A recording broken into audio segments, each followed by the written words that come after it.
Alright, chat. This next video is called There's Way Too Many F***ing Ads. Way too many f***ing ads. Get ready to raid.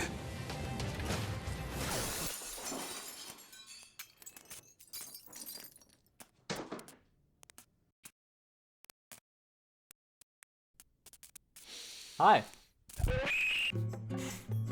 Welcome back to the light side of the internet, or more accurately, something that was supposed to be an ADHD tangent time, but the more I thought about it, the more I realized it should be its own video. I'm gonna get straight to the point because by now, you have probably already seen 3 ads just getting to this video. There are too many— I haven't seen any ads. YouTube Premium, baby. I'm paying money to a mega corporation. gosh darn ads everywhere. You open YouTube, ad. You click my video, ad. You get jebaited by my intro, ad. Also, if you're wondering why I'm using the words gosh and darn, it's because advertisers don't actually like it when I curse, and I make less money if I do. Fucking assholes. Ads are so ingrained in our daily lives that if I'm consuming media and I don't get fed an ad, I'm actually pleasantly surprised. I scroll on TikTok and I don't get a sponsored post for 10 scrolls. Nice. I have a 5-second skip ad button instead of a 30-second skip ad button. Nice. I have a fridge that doesn't have ads. Nice. Oh, and the fridge thing isn't a joke, by the way. Yeah, that was actually what inspired the Stoa Spa Spitchimita Mijbio. Companies like Samsung, Philips, and LG have been at the forefront of smart home technology, introducing things such as smart fridges, smart washers and dryers, and smart thermostats. But what makes them smart, you ask? Well, if you take a look at these two fridges, smart thermostats. Siemens. But what makes them smart, you ask? Well, if you take a look at these two fridges, we can see that they have the exact same specifications and capacity. The only difference is that one is a normal fridge and the other is a normal fridge with what is basically a slower, shittier iPad taped to the door, with the price difference being equal to an actual brand new iPad. I guess what I'm confused about is why this makes this fridge a smart fridge. My understanding is that if you give something an iPad, it becomes dumber, not smarter. Maybe Gen Alpha has some hope after all. And I really mean it when I say that— Hey, wait, that's pretty accurate actually, because a Tesla has an iPad on it. Just worse versions of iPads. User reviews mention no longevity in the fridge itself, panels and apps straight up not working, and my personal favorite review, which is by Mike— Wait, have you seen the refrigerator that some streamers have where they have their chat like on their refrigerator when they're doing cooking streams? And is titled Refrigeratot and says worst support and worst customer service, which implies that not only was the support for this product the worst thing customer that Mike has ever experienced, but that the service was somehow even worse than that. So not only is this $3,300 fridge the worst smart fridge ever, it's literally just the worst fridge ever. How on earth could the worst fridge get any worse? It got worse. Oh no. We are all Mike. In April of 2025, the executive vice president of Samsung had said, "We do not have plans regarding—" What the fuck is the point of that?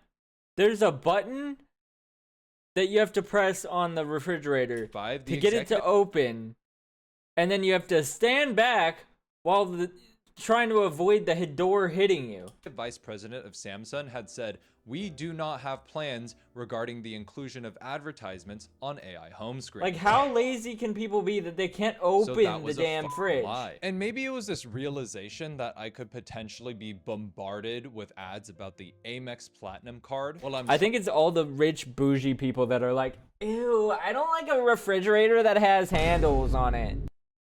Like, it just looks so ugly and tacky. It's just so... I hate it. Like, fuck handles. Trying to get water at 2 a.m. in the morning, that made me more cognizant about ads in my daily life. And the more I thought about it, the more I'm realizing just how prevalent they are. They are everywhere. I can hear them. Oh God.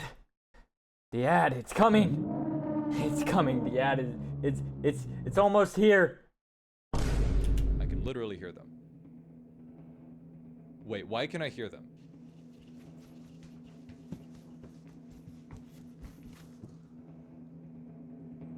Oh my god. Okay, we gotta go. We gotta go. Come on. Brother, what? I think we're safe here. When I actually started to pay attention to my surroundings, I realized just how much ads have taken over our lives. And sometimes they're just in the most random places possible. Places that make you wonder, What is going on? Is it my video or what is this? Okay, we gotta go. We gotta go. Come on. Is my internet shit?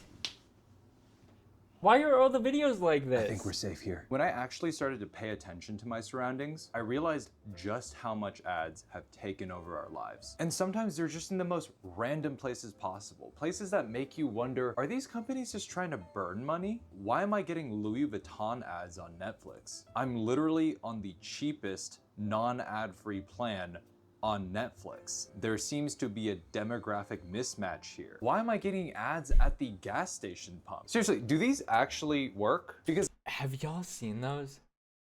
It's so dystopian that we can be served advertisements for the gas station that I'm buying gas from.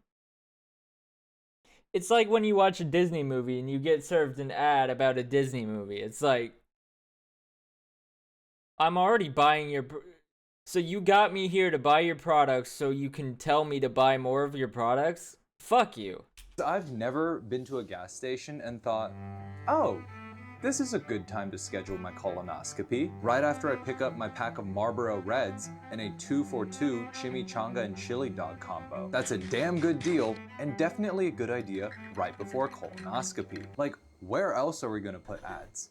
In our cars, where we drive and need our full attention? What the fuck? No, we're not even talking about... Yeah, I was going to say, we're not even talking about the billboard ads that take your attention off of the road. Why are those legal? Oh my god, again? Oh, misclicked. No. No. No, stop, please. Please, I can't. I'm driving, I can't see. So yeah, now we have advertisements and car. Oh no, YouTube sponsors back. Is that what I think it is? Oh god, it found us. We gotta go. We gotta go.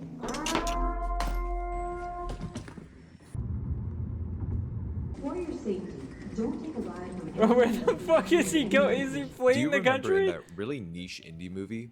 I think it was something called... Oh yeah, Captain America and the First Avenger. At the end of that movie, Cap wakes up That in is a niche peaceful indie hospital movie. bed with nothing but a radio covering a baseball game going on. Yep. Cap realizes something is afoot, breaks out of the now revealed to be fake hospital room, and immediately has his 1940s era dopaminergic system fried by Times Square. See, even in 2011, when this scene was filmed, the number of ads that were present were supposed to represent just how overwhelming modern marketing had become. Meanwhile, standing here right now, that was your cue. Thank you. This ain't anymore, because all of this doesn't compare to this. Bro really Okay, flew let's to get the New fuck outta York here. for this video. That's a wrap. Carson, how do you feel? Honestly, these ads are crazy, but imagine the ads on this. I'm not saying that I wasn't stimulated by all the ads in Times Square.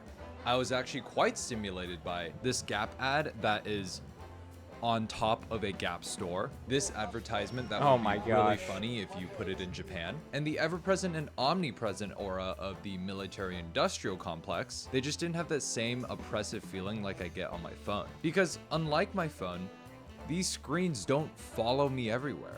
Except for this ad, which I found in the most gorgeous train station in all of America, which features this beautiful yellow Art Deco style, this vaulted painted ceiling, followed by this fucking thing. But I digress. What? My brain is able to Oh my compartmentalize gosh. the fact that this Why is is that Times Square. there? Oh my, that actually pissed me off.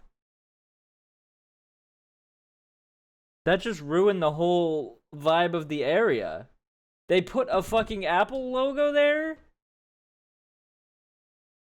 It doesn't even say Apple or iPhone or iPad or even like fucking iPod. It doesn't say any. It's just the Apple logo for no reason. Square, and the ads that exist here will probably stay here. Meanwhile, my brain This shit literally pissed me off. cannot compartmentalize my phone because A, I use it almost every day for everything, and B, I use all of my compartments for all the ads in Times Square.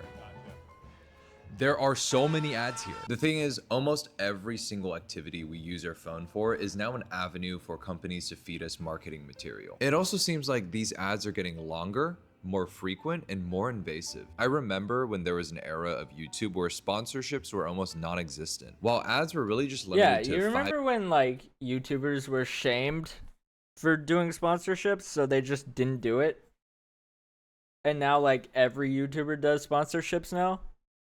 Like, even I have my sponsors for my social media image up in the corner of my fucking screen right now. Wait, let me try to move them around. Right here. Even I'm promoting something. second video ads or banner ads. Now it seems like I any got goober four- with a YouTube like, channel can get a sponsorship 400 deal, and I almost followers feel like on I'm Twitch, pleasantly and I'm surprised promoting if there something isn't a to you. sponsor in a video. There are also sponsorships in video where it almost seems inappropriate to have one, almost as if they're trapped in a room with. Uh-oh. It's back. Are you kidding? You were supposed to make sure it didn't get here. There's nowhere to. This video is sponsored by Huel. As someone who does YouTube full time, I write a lot. Like a lot. Oftentimes, Okay. like I'm running out of time. No, absolutely not. I am not coming back to bed. I have an early morning meeting. Oh, we are gonna skip the sponsor though. Sorry. Today, and let's get back to the video. But there is a good reason why there are so many channels with sponsorship these days. And if you do feel like there are more ads on YouTube than ever before, you would be correct. Back in May, YouTube rolled out their new automatic mid-roll ad system, which not only places a significant number of ads within uploaded videos, they also retroactively added a ton of mid-roll ads to all videos. They also in a creator's added the feature that I just used, where you can skip the sponsor that the creator of the video places inside of their video because YouTube doesn't get paid for it. catalog. Now, YouTube claims that this is meant to improve the experience for viewers and help creators potentially earn more. Kind of like how the wolf claims to the sheep. Hey, why don't you guys let me handle the shears this time? I'll promise to give you guys a cleaner cut. Yeah, that sounds like a good idea. I've always wanted a fade. I see no way that this could go wrong. And just to kind of drive my point home, this is the number of ads that YouTube put in my latest video. Literally one every 3 minutes. And this is what YouTube's automatic ad system put in my debunking the nice guy video. Yeah, I'm sure that the 3 ads that they put within 5 seconds of each other is really gonna drastically improve the user experience. And the thing is, creators could turn this off if it wasn't for the fact that YouTube claims that turning off automatic ads would actually decrease creator revenue. Allegedly, the difference is only 5%, but for a small to mid-sized creator like myself, that 5% could represent a couple months worth of rent. Also, the last thing I want to do after spending 80 hours scripting, filming, editing, and coordinating with sponsors is fiddling around with the shit-ass YouTube editor being repeatedly told that my manual ad placements are in disruptive areas, even though the AI that determines whether or not an ad placement is disruptive or not really just goes off of vibes. What is even the difference between these two? Help me understand YouTube, you dense, incongruent, obtuse motherfucker. Sorry. I just had to take a couple days off and a flight back to cool down, and definitely did not just record this part before I left. I love how YouTube tries to frame this as them helping their creators. Because while yes, they kind of increased revenue for creators, they also added ads that severely hurt creators, which kind of makes the whole help creators potentially earn more sound more like, yeah, winning the lottery will potentially make you more money. I mean, you'll probably be losing money, but there's a chance. See, in the process of making this video, I turned off my ad blockers for the first time in like 5 years. And when I opened YouTube, I noticed something. Why the hell is there an ad in place of a creator video on the YouTube homepage? Ads that, by the way, I would never click in my life. An Amazon truck. Cool. Never seen one of those in my life. Ooh. Most YouTubers I see one of those every fucking day. Not in my daily life, at my job. included rely on the homepage in order They're to annoying. They park in the wrong parking space. reach subscribers and new viewers. Sorry. Taking out I just a had to whole vent about that for a second. 16.66% of the homepage for an ad actually does have a drastic effect on having our videos pushed out, especially for smaller creators who already have a tough enough time building an audience. Putting an ad on the homepage is YouTube realizing that they can adjust the 55-45 ad revenue split in their favor and finding other ways to take revenue share from creators. You may not think that it's that big of a deal, but imagine that the video that doesn't make it to this first page because of an ad are like the dishes that are in the bottom of the stack in your cabinet. Imagine being them, festering, forgotten, never to feel the warm embrace of a dishwasher or a microwave, forever cursed to bear the weight of the bourgeois, the loved, the fat and satisfied imperial class of upper dishes. Meanwhile, look at us. We're broken. Poor bottom unloved, dishes. cannon fodder. And yet, where are you? You're here. You're not with Luthen. You're here with me. I love that he likes Star Wars. All right, did I subscribe to this guy already? If not, I am right now. I love that I understood every reference that he. And you're ready to fight. Sorry. Got lost there. Anyways, that's why I don't have 1 million subscribers yet. So be sure to hit that subscribe button. So this factor, along with unpredictable. So what do I revenue, sacrifice? Everything. Random Sorry. algorithm changes and constantly increasing competition on the platform make most established creators have to play it safe and get on their knees and accept sponsorships just so we can all continue to make videos for you and play Raisha. Sorry, I promise that was the last one. And that's just YouTube on mobile and desktop. God forbid This guy's I want to funny. actually grow up and watch YouTube on the TV. Sometimes I can't even tell if I'm watching YouTube or one of those 24/7 infomercial channels on cable. And this is a recent thing because just 2 years ago, there were articles lamenting that to watch YouTube on TV, you had to sit through 45-second unskippable ad parts. Why is it now 90 seconds? Do you know how many TikToks I can consume in 90 seconds? I'm just gonna do that instead.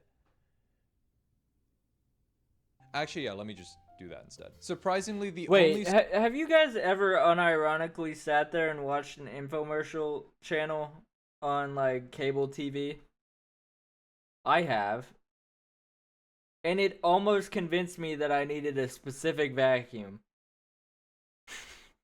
social media platform that is consumer so friendly cooked. enough to let us skip ads at our own leisure. Thank you, China. But even though TikTok is doing the bare minimum of being respectful with our time, it's still annoying. While YouTube's ad policies feel like a series of decisions all decided by corporate committee, TikTok's ads feel like they fully democratize marketing. It's just that their democracy is unfortunately filled with print on demand and drop shipping gurus. No, I don't want your AI generated Cat Wizard t-shirt that costs $16 for me to buy and you $2 to print out. I don't even know what this shirt means. I'm proud to be everything liberals hate. So like, you're just food that tastes like farts? And no, I don't want this shirt that's obviously made for someone who just lost their fantasy football league, and the group was too scared to give them an actual terrible punishment, like donating sperm and then checking the box that says, yes, my child can contact me in 18 years. Come on guys, have some imagination. Don't just get a t-shirt. And they're also goddamn repetitive as well. Has anyone else gotten like 6 ads a day for that one really expensive gum? If your teeth look like this or this, then use xylitol. This comment right here is correct. Real, fake, real, fake. I think it goes for something like $36 for a pack. Do people actually think we're only selling 1 pack of gum? If you actually click the shop link on our videos and read what you're buying, you'll see that we only sell 4 packs, and each pack has a minimum of 18 pieces. Oh, it's $36 for 4 packs of gum. That's not much better. I still don't understand why a pack of this gum costs like a pack of 5 gum is supposed per to feel. piece. You can't actually fix a cavity just by chewing gum, right? Well, that's what most people believe, and honestly, I don't blame them. Early stage ones, the tiny ones that make your teeth sensitive before they become full-blown holes, those actually can be healed. Together, these ingredients help rebuild those tiny weak spots before they ever turn into serious issues. Wait. Hold on. You're telling me that I can chew this gum and actually be saving money because I don't have to go to the dentist to get my cavities filled? That's news to me. That's a complete game changer. I didn't even know we could do that. So I quickly went to Google and looked up what other methods could strengthen and repair our teeth enamel. And I discovered that fluoride does the same thing. A $36 pack of remineralization gum or brushing your teeth. But the one thing I did notice with a lot of these gum advertisements is that they're all created by different people. We have more.alec, Mats_gum, J-Drop Gum, Gum.sage, Healthy Teeth Tips, Andrew Chews, D's Nut, all advertising the same brand of gum. And you might be wondering to yourself, these can't all possibly be company accounts. And you know what? You would be right. This adspiracy goes beyond just gum. I've actually found a lot of different accounts that are seemingly unrelated to a product that they're talking about, and yet only seem to create content for one specific product. Take this channel I found, for example, Max with ADHD. There is a brutal truth that neurotypicals will never understand about people with ADHD. And that is that we have zero internal motivation. I'm not gonna lie, when I first watched one of his videos, What does that even mean, bro? I have ADHD. I don't even know what the fuck he just said. You have no internal motivation. For what, my guy? What are you talking about? I was like, this guy is just spitting facts. Wow, he has ADHD? I have ADHD. His name has 3 letters? I have 3 letters in my name too. How can we not trust this guy? There are 5 things that do work: novelty, urgency, pressure, spite, and competition, and the need to belong. All makes sense so far. All of them except novelty are basically fueled by feeling bad. Urgency and pressure only work when we're stressed and panicking. Competition and the need to fit in are shame-driven. You know, that is true. That's very true. I'm definitely most motivated by deadlines, parental pressure, and more recently, spite.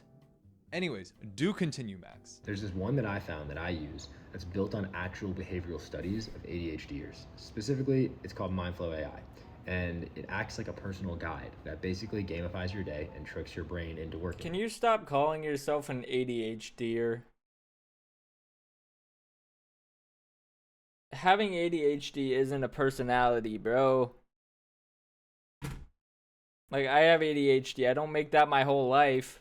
No way, you solved all your problems just by using this one app? Well, everything else he said was true, so maybe I should...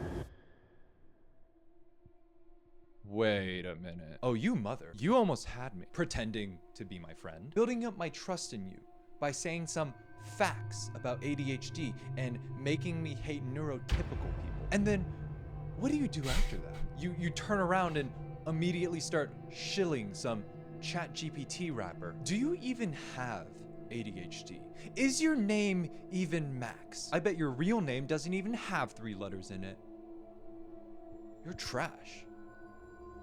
Fuck you. What makes this worse You're is trash, that this account is actively trying to hide the fact I'm gonna put that some he dirt in is your eye. indubitably sponsored by Mindflow AI. Because in every single one of his videos, he adds just a little bit of a... There's this one tool I found though. It's called Mindflow AI. If there are any other ADHD motivators, let me know in the comments. But I found this one called Mindflow AI, and it's based on behavioral research on how the ADHD brain actually works. If you've used any other apps or productivity systems that have worked for you, drop them in the comments below so me and everyone else can try using them and see how they work. But I found this one based around behavioral research, and it's called Mindflow AI. If there's any other apps that you've tried and you would recommend, drop in the comments below because I'd love to try some new ones out as well. I'm open for any and all ideas for movie night. I personally think we should watch K-pop Demon Hunters, but totally open to hearing other suggestions. Actually, I was thinking we could watch... Anyone? No? K-pop Demon Hunters it is. All of this is actually the product of something called TikTok UGC, otherwise known as user-generated content, which is the new age of organic marketing. The organic in this case, standing for, actually totally not original and actually really fake. TikTok UGC was actually a way for smaller creators to create authentic and original content promoting the brands that they personally already love. What TikTok UGC actually is a way for companies to clandestinely skirt FTC disclosure regulations. Because that seems to be the only explanation of why, despite every single video being an anecdote about ADHD, followed by a corporate pitch of Mindflow AI, there is zero disclosure that these are obviously ads from Mindflow AI. The FTC requires you to not only put that paid partnership box at the bottom of sponsored TikToks, but you also have to say that it's a sponsored post, or at the very least put ad in the description. And yet Max with ADHD doesn't even have the most basic paid partnership disclosure, nor does he have a hashtag ad in the description, and he even tries to hide the fact that this is an ad. The closest thing to a disclosure that Max provides is in his profile description, where he says it's called Mindflow AI on the App Store, and overcome ADHD the natural way, as in the way that's not artificial. The natural way. Using Mindflow artificial intelligence. And the more I paid attention to some posts, the more I saw undisclosed guerrilla marketing, mostly for AI. Look, a creator who's just trying to help people with their attachment style. Oh, it's just an ad for an AI app. Look, my favorite TikTok animator. Oh, it's just an account specifically made to shill an AI powered app. Look, a funny couples TikTok about finances. Oh, AI it's app? just an account that's sponsored by Ditch AI. I may not be a McKinsey management consultant, but Ditch AI seems like a really, really bad name for an AI company. Look, I am all for creators getting their bag and eating a piece of the trillion-dollar pie that is being funneled into AI startups. But at least when I'm sponsored by AI, I make sure to let everyone know that I'm sponsored by AI. That way you guys don't have to hate me and feel gaslit. You can just hate me. Advertisements are here, are more common than ever, and are only seemingly going to get more prevalent in the future. And it's easy to think that maybe this is all our fault. When Netflix replaced their cheapest membership tier with one that has ads, within 3 years, they gained 93 million ad-supported subscribers, and their revenue went up by $11 billion. Companies can see that enshittifying their product will actually lead to more engagement and more profits. So like, if you're an executive, why wouldn't you do that? But at the same time, I don't think we can blame ourselves too hard. Most of these companies like YouTube and Meta increase their ads so gradually that we may not even notice until we're deep into it. Because while we would notice a jump from 45 to 90-second unskippable ads overnight, it's a lot harder to notice when 45 becomes 50 and 50 becomes 55. And while introducing ads to Netflix may be annoying. Yeah, especially if it's over the course of like a year. The fact is that $7.99 a month is a lot cheaper than $17.99 a month. And we all still need a way to watch K-pop Demon Hunters. And no, the Fortnite collab does not count. So yeah, there are too many ads. And there's really only one way to avoid them in this day and age. Pay for it. So full disclosure, this scene was supposed to be filmed outside, somewhere very naturey, but due to the nature of the stomach virus that I had and my trip to New York, I kind of ran out of time to do all that. But that being said, just assume everything behind me is nature. Just like this. See? It's like we're there in real life. The modern digital landscape is fully capitalized, monetized, and oftentimes way too overstimulated. Our primitive brains Why is he sitting in a pond? Or evolved to handle just the amount of stimulation that we get on a daily basis. There's studies out there that say that we probably see up to hundreds of ads every single day, and we don't even consciously process about 2/3 of them. So maybe the best solution to this is making a return to our normal non-digital landscapes, where there are no ads, just peace. Except for that thing right there. I don't know how that got there. Anyways, if you're still here, thank you so much for watching. Don't play Raid Shadow Legends. And yeah, don't do that. Don't do that, chat. I'll see you. If you ever see me promote Raid Shadow Legends, just know I sold my fucking soul. I tried playing that game unironically one time to see if it would be like a good thing for me to sponsor. Ass. Ass, ass, ass, ass. Don't play it, don't play it. It's ass. Raid Shadow Legends, don't sponsor me. Thank you. Bye.